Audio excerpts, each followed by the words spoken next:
you drop by Ipoh, you'll see that it's almost like a coffee heaven. But there's one kind of coffee that's no stranger to Ipoh. It's Ipoh White Coffee. This cup of joe has been a favourite amongst many for decades. And it's also a favourite for Ian Anderson, the managing director of Ipoh World, a Perak heritage organisation. Mostly, in the old days, you couldn't get Ipoh White Coffee anywhere but Ipoh. The rich men jumped on the bandwagon and they started to make it in packets. Now it's all over the world.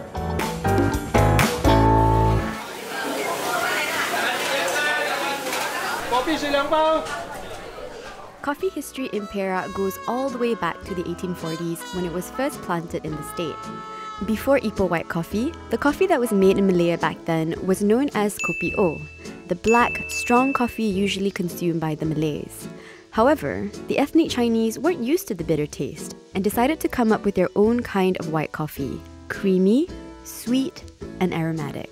So what makes Ipoh White Coffee different from other coffee or the plain kopi O? Is it the beans or how the coffee is brewed? The difference between the white and the black is, of course, how they fry it. There were two ways of doing it.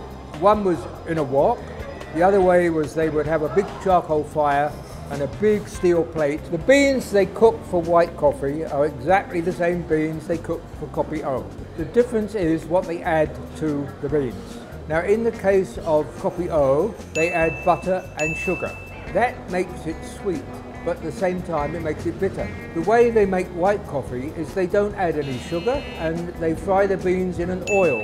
Frying it in an oil, as opposed to butter and sugar, makes the coffee itself lighter. All they do with it is make coffee and add condensed milk. Now, milk was quite hard to get here in those days, so condensed milk became the thing that went into coffee.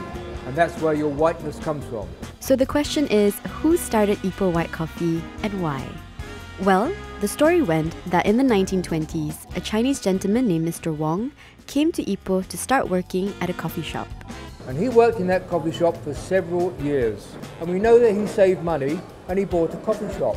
This one, he sold coffee here that was white coffee to the recipe that it is today. So from 1937, this shop has been the lead in Ipoh White Coffee. In 1998, it was the first time I tasted white coffee. The guy that brought me said, before we go to the house, we better have a cup of coffee. It was part of the way of life of Ipoh was to drink white coffee. But today, with the emergence of hipster cafes and the growing Western coffee culture, what does the future hold for Ipoh White Coffee? The number of people that market Ipoh White Coffee now has grown tremendously. Ipoh is becoming more and more famous. More and more people are sampling Ipoh White Coffee. So I think it's going to grow.